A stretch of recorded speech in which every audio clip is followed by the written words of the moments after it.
Assalamualaikum warahmatullahi wabarakatuh. Selamat berjumpa kembali bersama saya di channel Aris Padanya. Di video kali ini saya akan berbagi pengalaman bagaimana cara mendaftar atau mengisi formulir, yaitu formulir tentang perpajakan yang berupa kebijakan dari YouTube ya teman-teman ya. Langsung saja kita melalui Google, kita klik Google AdSense, kita masuk. Nah, ini Google AdSense, kita klik. Dan kemudian kita akan diarahkan ke akun Google AdSense kita ya teman-teman. Nah, ini di beranda ini. Nah, ini kan ada pemberitahuan ya teman-teman ya. Penting periksa apakah informasi pajak tambahan diperlukan dari Anda. Semua kreator dari partner YouTube wajib mengirimkan informasi pajak bahwa pajak yang berlaku pada pembayaran Anda telah akurat. Ini ada kelola info pajak, pelajari lebih lanjut dan abaikan ya teman-teman ya. Di sini kita pilih yang ini ya teman-teman ya. Di kelola info pajak ya. Sebelum lanjut, bagi kalian yang belum subscribe, saya persilakan klik tombol subscribe, like serta komen, dan di share video ini ke teman-teman kalian ya. Mudah-mudahan bermanfaat. Langsung saja kita mulai, kita klik kelola info pajak.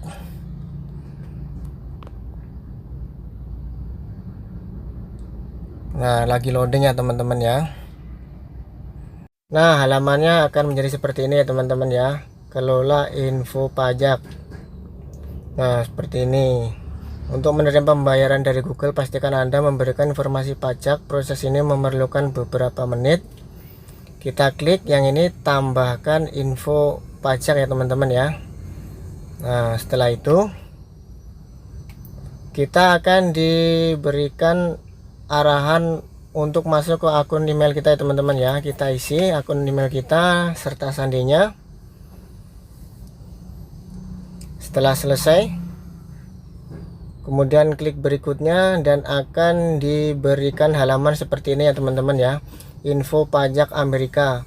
Untuk menemukan informasi pajak yang benar, harap jawab beberapa pertanyaan terlebih dahulu. IRS, Otoritas Pajak AS, mewajibkan informasi pajak melaporkan huruf A sampai Z atau angka. Nah, di sini ada jenis akun ya teman-teman ya. Kita klik yang perorangan. Kemudian ada pertanyaan lagi, apakah Anda warga negara penduduk Amerika Serikat? Karena kita di Indonesia, saya di Indonesia, maka saya klik tidak. Kemudian klik berikutnya. Dan kemudian pilih jenis formulir pajak W8. Berdasarkan jawaban yang dipilih sebelumnya, formulir W8 diperlukan. Ini ada dua macam ya teman-teman ya. Ada W8 band dan W8 ECI ya. W8 band formulir ini paling sering digunakan oleh individu non AS dan juga akan digunakan untuk mengklaim manfaat perjanjian pajak. Sedangkan W8EC formulir ini paling sering digunakan oleh entitas bisnis atau individu non AS. Saya pilih yang W8 band ya teman-teman. Kita klik, kemudian kita mulai formulirnya ya. Sampai di sini kita akan disuguhi yaitu pengisian formulir ya teman-teman ya. Nah, ini identitas pajak, pastikan informasi ini sama persis ya. Nama individu ini nama kita ya, Aris Widianto nama saya ya. Kemudian kita tinggalnya di Indonesia ya teman-teman ya. Kita pilih Indonesia.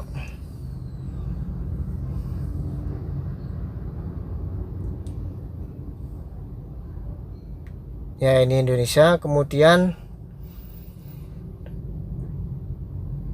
ke bawah, di scroll ke bawah ini ada TIN asing. Nah, ini nomor identifikasi wajib pajak atau TIN adalah nomor pemrosesan pajak yang diwajibkan oleh IRS untuk beberapa formulir pajak ya. Jadi bagi kalian ini yang TIN asing ini diisi bagi kalian yang sudah punya NPWP ya teman-teman ya. Bagi yang belum punya NPWP, kita lewati aja ya teman-teman ya. Nah ini klik berikutnya aja ya teman-teman ya, nggak usah diisi, nggak apa-apa. Nah setelah itu kita isi alamat ya teman-teman ya, alamat sesuai domisili KTP atau alamat tinggal tetap ya. Di sini kan ada baris 1 dan baris 2. Seperti biasa kita suruh mengisi semua data-data ya teman-teman ya. Dan jikalau baris pertama untuk alamat kita tidak cukup, boleh di kolom berikutnya ya, di baris kedua ya teman-teman ya. Oke, saya isi dulu beberapa data yang harus diperlukan, seperti alamat ini. Setelah alamat lengkap, kemudian kita isi kota ya teman-teman ya. Kota kalian berada di mana? Seperti saya tinggalnya di daerah Jawa Tengah ya teman-teman ya. Kemudian provinsinya, provinsi di mana kalian berada.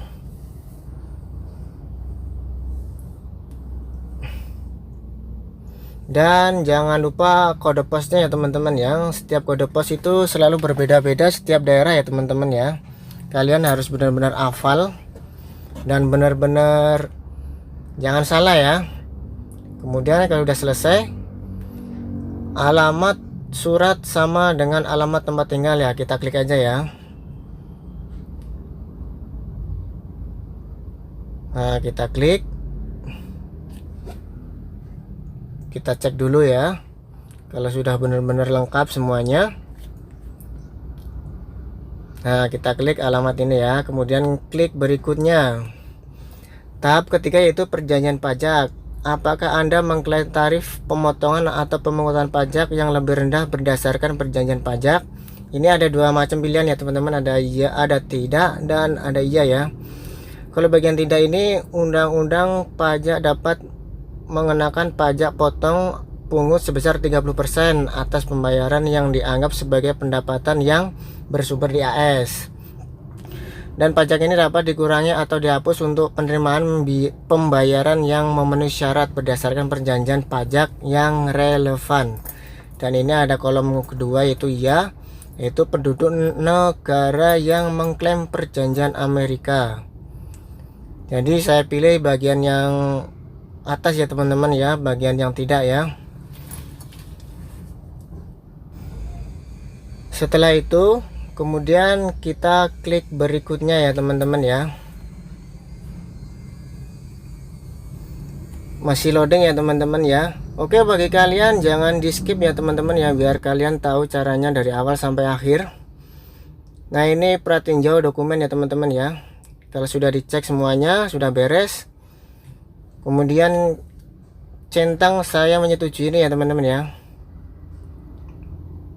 Saya menyatakan bahwa telah meninjau dokumen pajak yang dibuat sejauh pengetahuan saya, dan saya yakin bahwa dokumen tersebut benar dan lengkap ya. Kita centang aja teman-teman ya yang bagian ini ya.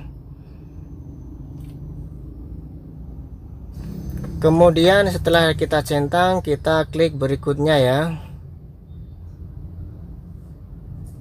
Setelah itu di step selanjutnya, di bagian yang ke nomor 5 ini, sertifikasi.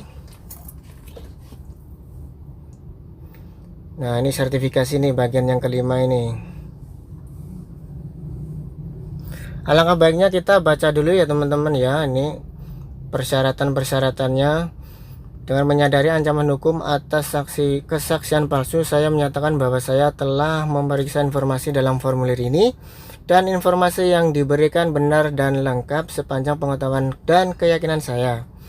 Dengan menyadari ancaman hukuman di atas kesaksian palsu, saya menyatakan bahwa ini satu poinnya, ada poin 2, poin 3, poin 4. Kalian baca aja sendiri ya, dipahami dengan seksama biar tidak gagal paham. Setelah semuanya udah dibaca, kemudian langkah selanjutnya di sini adalah kita tanda tangan ya teman-teman ya, tanda tangan dan kasih nama asli ya teman-teman ya. karena ini online jadi tanda tangannya kemungkinan tidak bisa. Kita isi aja nama kita ya teman-teman ya, nama kita yang sebenarnya ya. Nah setelah semua selesai nih, ketik nama ini. Kemudian langkah selanjutnya, apakah Anda yang tercantum di bagian tanda tangan? Ini ada dua jawaban ya, ini ya, saya adalah orang yang tercantum bagian tanda tangan dan saya mengisi formulir ini atas nama saya sendiri. Dan kemudian tidak, saya bertanda tangan atas nama orang lain. Jadi ini nama saya sendiri, jadi saya pilih yang di atas ini ya teman-teman ya. Kita klik aja ya, kemudian kita klik selanjutnya atau berikutnya. Kemudian step ke-6 ini, aktivitas dan layanan dijalankan di AS. Nah ini, pernahkah individu atau entitas yang disebutkan di bagian identitas pajak melakukan aktivitas dan layanan apapun untuk Google AS? Ini jawabannya ada ya dan tidak ya teman-teman ya. Jadi karena saya berada di Indonesia, maka saya menjawabnya yang tidak ya. Kemudian saya menyatakan bahwa layanan yang diberikan kepada Google atau afiliasinya akan dijalankan sepenuhnya di luar AS, dan bahwa tenaga kerja atau modal apapun yang digunakan untuk memberikan layanan informasi tersebut secara fisik akan berlokasi di luar AS ya. Ini kita centang aja teman-teman ya. Nah step selanjutnya, apakah Anda memberikan informasi pajak profil pembayaran baru atau sudah ada yang belum menerima pembayaran? Nah di sini ini ada dua pertanyaan nih, ada jawaban nih. Saya memberikan informasi pajak untuk profil pembayaran baru atau yang sudah ada yang belum menerima pembayaran. Dan yang kedua, saya memberikan informasi pajak untuk profil pembayaran yang sudah ada yang belum menerima pembayaran. Jadi saya pilih yang atas ya teman-teman ya, karena akun masih baru. Dan kemudian kita klik berikutnya. Kita tunggu sebentar teman-teman, masih loading. Mudah-mudahan pengajuan formulir ini saya diterima ya teman-teman ya. Kita tunggu sebentar. Bismillahirrahmanirrahim, semoga berhasil. Nah dan akhirnya teman-teman ya, ini adalah balasan dari sana ya teman-teman ya. Jadi status saya disetujui, dikirim tanggal 24 Maret 2021, dikirim oleh nama saya ya teman-teman ya. Jadi ini sudah selesai ya teman-teman ya, kalau sudah disetujui seperti ini ya. Jadi sukses untuk step dari awal sampai akhir. Dan oke, terima kasih bagi kalian yang tidak men-skip video ini karena ini sangat bermanfaat sekali. Mudah-mudahan kalian sukses dan menjadi YouTuber yang sukses ya. Oke, terima kasih. Assalamualaikum warahmatullahi wabarakatuh.